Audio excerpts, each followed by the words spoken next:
Hello and welcome to the 21 Days Face Your Fears online challenge. I am Bristena Mantu, transformation facilitator, energy therapist and writer, and my mission is helping people heal their past in order to be able to pursue the life of their bliss. I'm super excited to be your host today, and this is going to be a journey for personal growth through fearlessness and the power of community. Today I have a special guest whose name is Andey Fellowes. Hello, Andy. Hello. Andy was born in the UK and is currently living in Mexico with his wife Rosa. He's a spiritual mystic, a video blogger, and a writer. He brings a decidedly honest approach to spirituality, magic, and mindfulness. He has written a blog and he charted his personal journey through the various facets of the spiritual experience. Andy continues to document his journey as he learns new things and ventures deeper into the mysteries of life and the universe. Through Darshan Road, the project he co-founded with his wife, Andy uses the ancient Nordic runes to divine the answers to the questions that clients have about their lives. Together with his wife, Andy continues to help countless people find a deep sense of clarity, happiness, and inner peace through his work and writings. Thank you very much for joining us today, Andy. How are you? Thank you for having me. I'm very good, thank you. Yeah. Alright, so let's get started. My first question for you is, what was your biggest fear and how did you overcome it? I feel like my biggest fear was the fear of fear itself. To overcome the instinct to turn away from fear. I suppose it's sort of the flight mode, isn't it? Not the flight mode on your phone, the fight or flight option flight mode. And I feel like, we always have these sorts of fears that come up in our lives from moment to moment. There are all sorts of different fears that we have. All different opportunities to feel something, whether it's fearful or happy or whatever. So we've got all these different opportunities coming up in our lives to feel fearful. And to overcome those fears, to face those fears, or to even admit those fears are there, we have to some degree, face the fear of fear.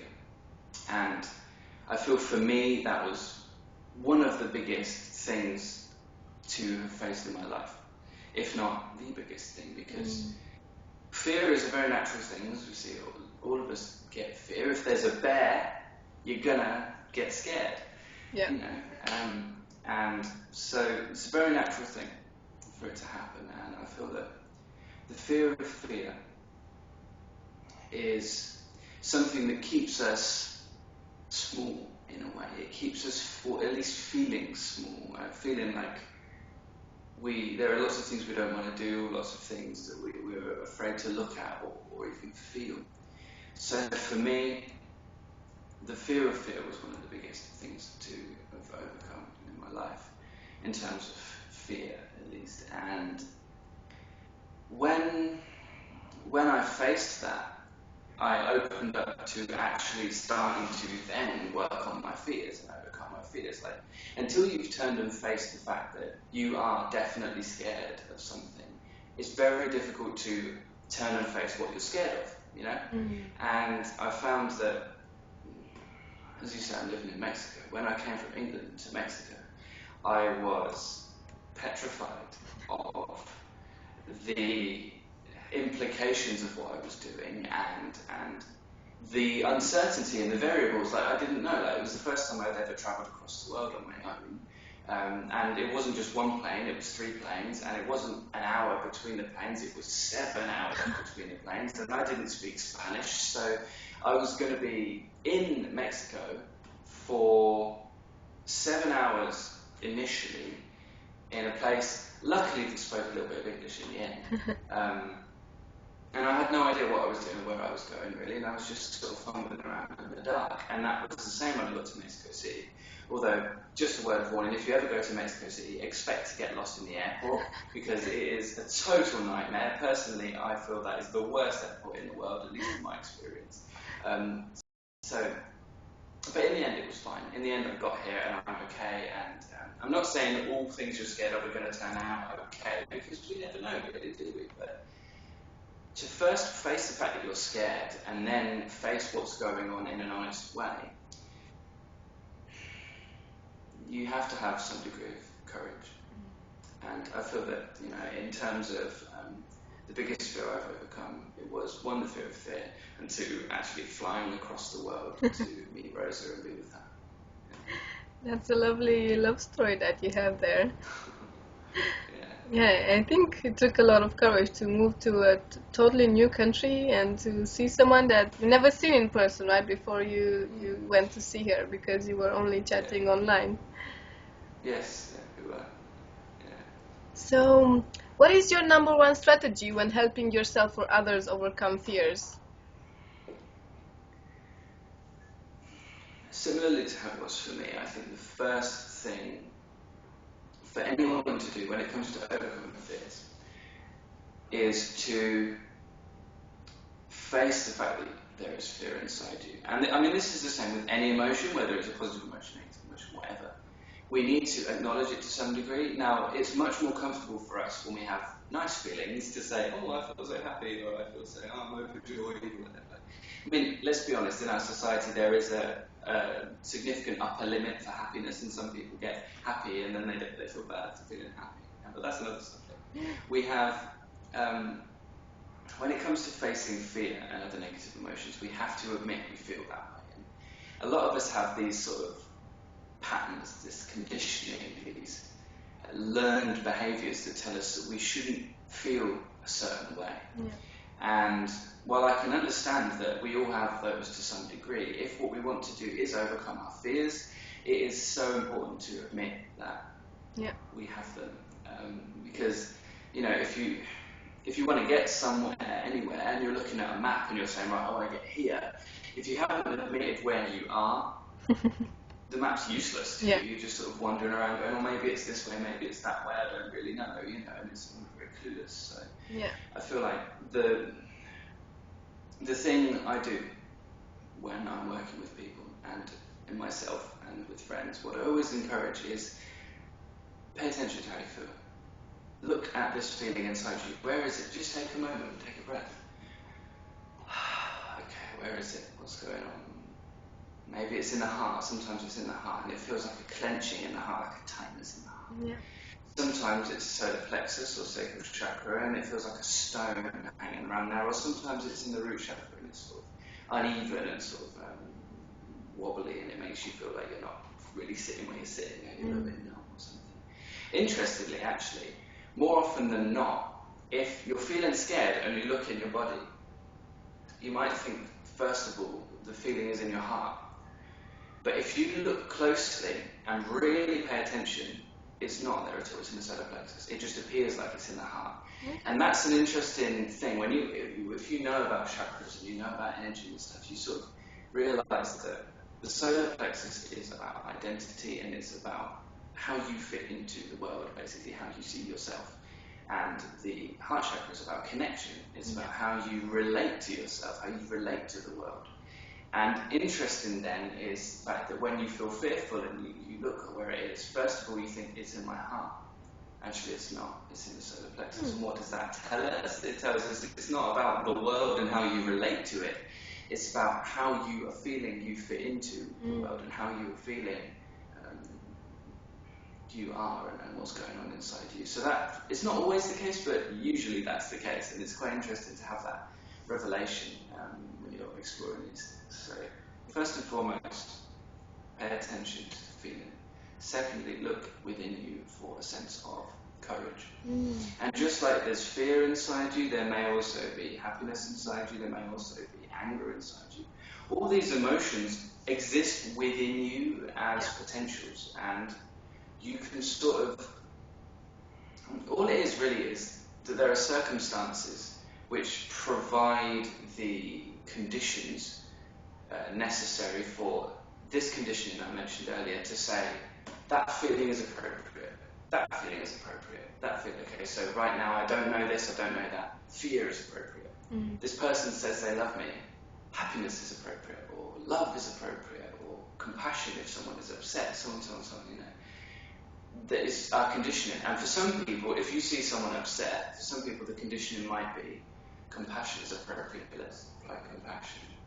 But for some people it might be tiredness or apathy is appropriate because they go, oh, just stop your moaning, leave me alone, you know, and they sort of walk away. So it's all about our conditioning. And so within us there are potentials for all these different emotions. It's just a conditioning that allows or brings one into the foreground and says, right, that's the thing, go with that. So we can look inside us for courage also. Now, more often than not, if you're feeling scared of something, you're feeling fearful, just noticing it and paying attention to it and saying, okay, I am scared. I don't like it, I don't feel good, but that's how I feel. That's enough to make it dissipate, sometimes, usually. If not, then we can look for courage also, because courage exists within us. And the epitome of courage, this is what courage looks like. Okay, right, let's do it. And it doesn't have to be, right, let's do it, oh my god. It's just this sense inside you that says, okay, let's do it. You know, and courage sometimes falters, and courage sometimes isn't exactly what you want it to be, but it's this feeling inside you that says, okay, I can. And that is what helps us face our fears fully. And usually it doesn't, the thing is you don't want to destroy your emotions. They're a part of you, they're there for a reason, you know. I feel nothing is an accident, so it's there for a reason. So to face that, sometimes it just takes just to look at it and just go, okay, and then it dissolves. Sometimes we require courage to look at it, and then it starts to move. And if that doesn't work, and sometimes it doesn't work, it usually means the mind is very strong and it's playing antagonist. And if that's the case, then we can also look at the intellectual aspect. We can say, okay, what's going on here? What do I know for sure? What do I know for sure? Because the thing is fear does come from some sense of unawareness, something we don't know for sure, something that we're in a way ignorant to. I often say fear comes from ignorance. I don't like to imply that the person who is fearful is ignorant. I don't want to put labels on things, but often it does come from ignorance. It comes from a lack of awareness about something. Yeah. So if you're afraid, if you're noticing fear inside you, then the best thing you can do if facing the fear and mustering some sense of courage doesn't do the trick fully, it will help, but if it doesn't do the trick fully, then the next thing to do is to say, what do I know for sure? What do I absolutely know? And then you can get rid of what the Buddhists call papancha, which is, it's a word in Pali which basically means to proliferate. It means proliferation. It basically means the thoughts after the fact. So from that space we can sort of say, oh, okay, this thing here, do I know it for certain? Do I absolutely know that this is the case, or is this based on some sort of conjecture, some supposition? I don't know if that's a word, but I sometimes use it, supposition.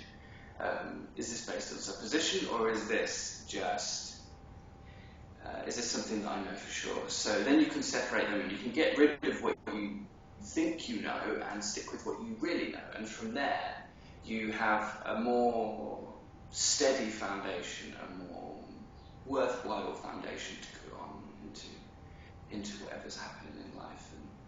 And okay, so sometimes the fear isn't so easily resolved within us. Sometimes we have to do something in the world to resolve it. Like, I'm scared my electricity is going to get turned off because I haven't paid my bill. Okay, well, doing this work doesn't really do that much work. You know, it doesn't really help that much. Pay your bill. You know, it can help to a degree to help you to get to a point where you feel like you're not shaking leaving the house about the whole thing. Like, but sometimes it needs to be dealt with in the outer world. But if not that, to round that up, notice the feeling, find courage, and then get rid of what you don't know for sure, and work with what you do know for sure. Okay, so following on from that, maybe sometimes it's a little bit difficult to differentiate between what we know for sure and what we are just fantasizing or, post-processing, proliferating. How can you how can you suggest a way in which we know how to differentiate between real fact and imagined fact? But I mean, if you want to look at it on a grand scale, it's all imagined. Like, I think I'm here, but the only reason I think I'm here is because I'm having a sensory experience that tells me I'm here. But within the relative domain of our experience as sort of humans, we sort of got this. Yeah, you're right. It's sometimes very difficult to know whether this thing that's happening, or these ideas we've got about this thing that's happening, are real or not, or just thoughts and so on. I think we should first be clear about the difference between beneficial propuntia, or beneficial proliferation of mind, and detrimental proliferation of mind. I feel that, I use the example, because I have experienced social anxiety quite a bit in my life, I'll use that example. So if you're going to a party or a social gathering or something, and there are people there and you're already nervous, you don't really know who's going to be there, or you know this one person's going to be there, you don't really know anyone else, you're going to be like, oh no, I don't really know this. There might be this person, there might be that person, what about this thing, or what if they don't serve this type of food because I can't eat this thing, and there's all these sorts of things now. A lot of that we don't know for sure, we're guessing. It's like a paranoid estimate, and we don't know for sure. I mean, to a certain degree that might be useful, because we might think, okay, so let's say the person there is vegetarian.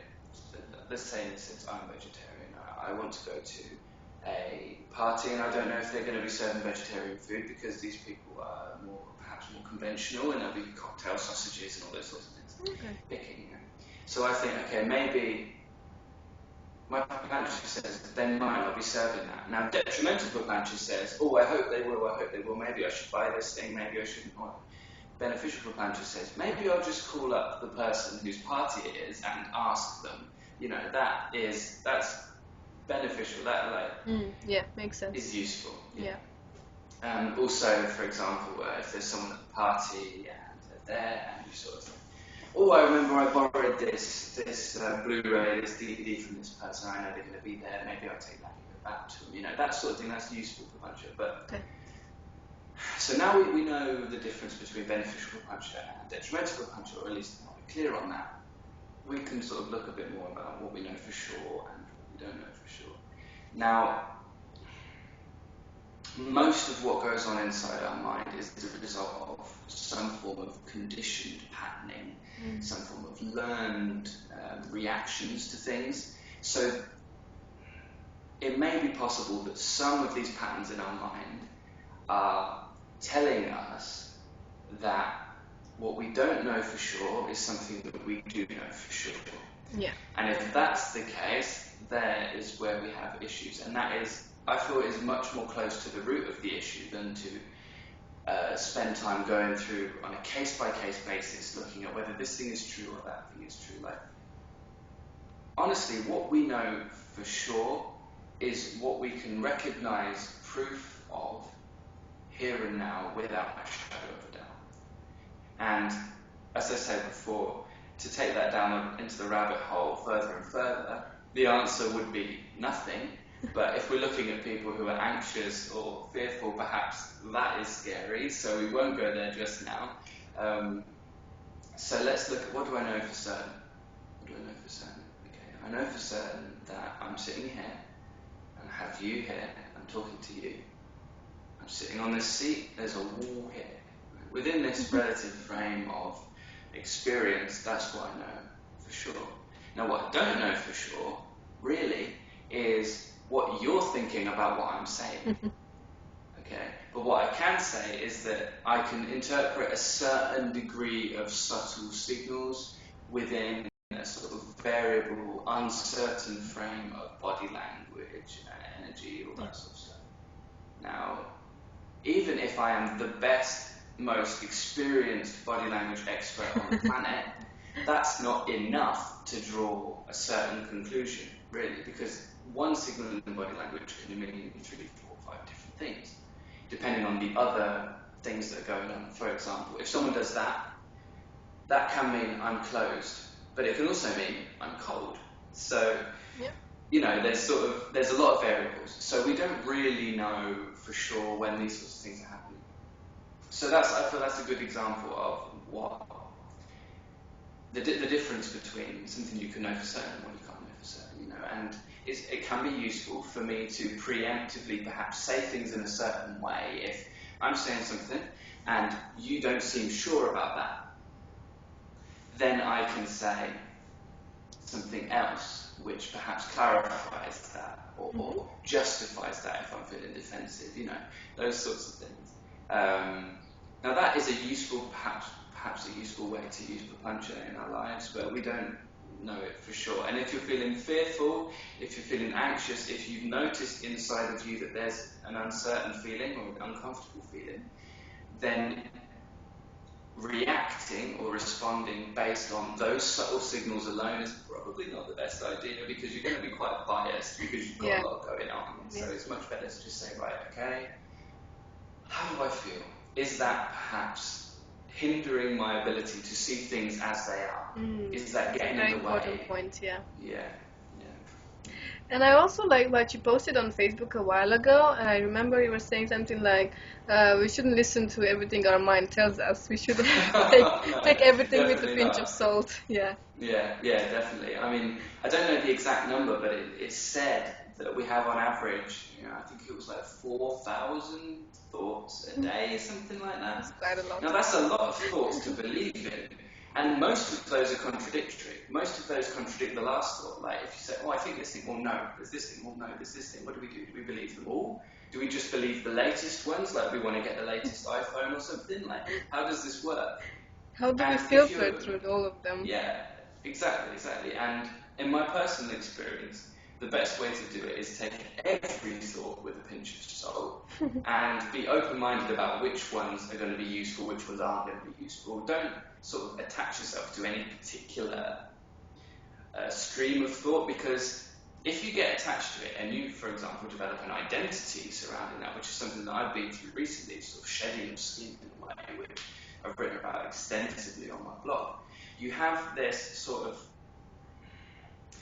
construct that's going on. And so if you attach to a stream of thought and you develop an identity about it, you have this sort of construct, and it's sort of a mask or like a suit and tie that you wear to the world, like an ID badge. And if that's happening, and then something comes along that proves the contrary or disproves this thing that's going on, then you're going to get a lot of cognitive dissonance. You're going to start to feel like, oh no. And who am I? What am I doing? Yeah, exactly. And I remember watching a video before of this spiritual teacher, and he had this woman there, and he said something to her which absolutely destroyed her paradigm. And I was sort of caught between compassion and just laughing so much because the way that she responded to that was this.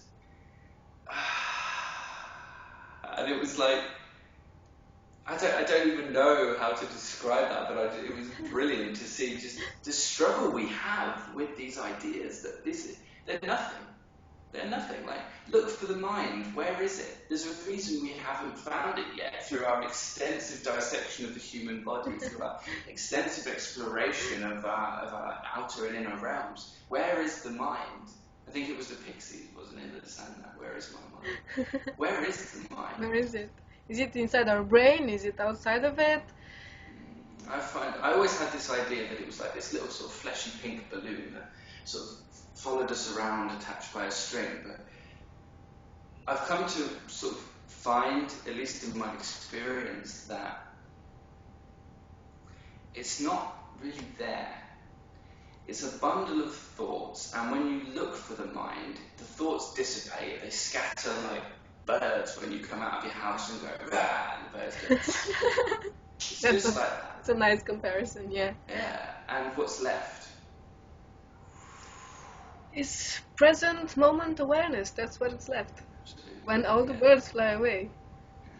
And then And you I just mean, present. even that would limit it, I suppose, because then we start to build this idea, don't we, again? And you can get into that trap. It's very easy to get into that trap, isn't it? To start thinking, okay, so I think that, okay, so the mind isn't there. What is there? Stillness, space. Okay.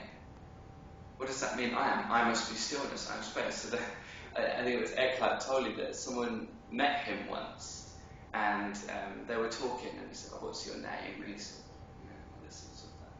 And Eckhart said to this guy, how old are you when we were born? And this guy just goes, I was never born.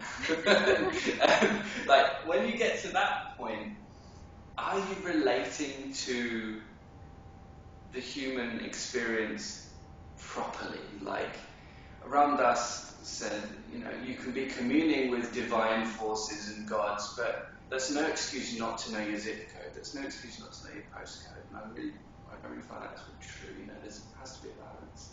And it's very easy to end up in one end of it. And if you're in this very airy-fairy, light being, star child realm, then you will be disconnected from your human experience. Yeah. Yeah. And if you negate completely the realm of gods and angels and spirit guides and all that, then you get very stuck in the human experience. And the materialistic world as well. Yeah. This is what's been And happening. that would be, and I mean, fear comes equally in both, I suppose, because whether you get into a space of total detachment from the human experience, whether you like it or not, you're still having one. You're just detached from it. So fear is still going to arise in the body. It's very natural for that to happen. So, I feel balance in them is quite important. In terms of chakras, if you're familiar with chakras, if you're primarily in the top ones, then you're going to have a good base, and if you're primarily in the bottom ones, then this is all very either closed or without much integrity. Yeah, I think it's great to be able to round up. It's a whole, like a lifelong process to round up all of our aspects, the animalistic, the human, the divine aspects, and to have them in balance. Absolutely. Yeah. All right, Andy. So I'm gonna give you a chance to share with people what you're working on at the moment, what you'd like to show them, if there's anything you'd like to present the viewers with. Okay, thank you. So there are two Facebook pages. One of them is my blog Facebook page, which is facebook.com/Andey Fellowes blog, and that's got an E before the Y in Andy and an E for the S in Fellows. And I mainly just sort of share the occasional video on there and my blog posts on there, which is where, as Bristena said at the beginning of the video, it's where I sort of chart my journey and talk about what's going on for me. If you want to contact me personally, you can do it through that page. And another project I work on with my wife, Rosa, is Darshan Road. And Darshan Road is, how to describe it? It is a hub, it is a base for healing, for peace, and for joy. And through Darshan Road, we both offer readings and things like that. I offer rune castings, as was mentioned, through the ancient Nordic runes, and help people to get clarity on what's going on for them. And also, Rosa, my wife, does readings, spirit guide readings, chakra readings, things like that, where she brings messages from spirit guides or breaks down what's going on with chakras. And actually, I'll share this with you as well, we're working on something new which is called EIDD, which is Energetic Investigation and Disturbance Detection, which is basically a really cool mix of the science of deduction, as per Arthur Conan Doyle, as per Sherlock Holmes, as well as energetic reading, like with a chakra reading or a spirit guide reading.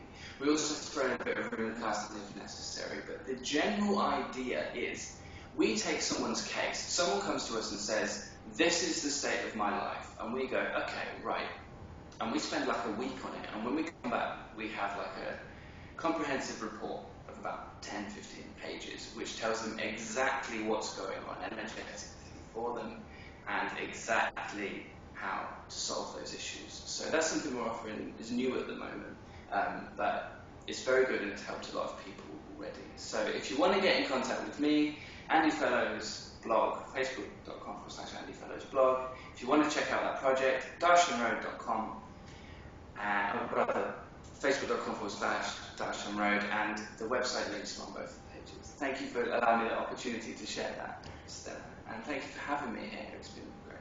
Thank you very much, Andy, for sharing your insight, your understanding and your knowledge. And thank you everybody for watching today's video. I hope you've been inspired and that you can start implementing and integrating some of the ideas that we talked about in this video in your daily life.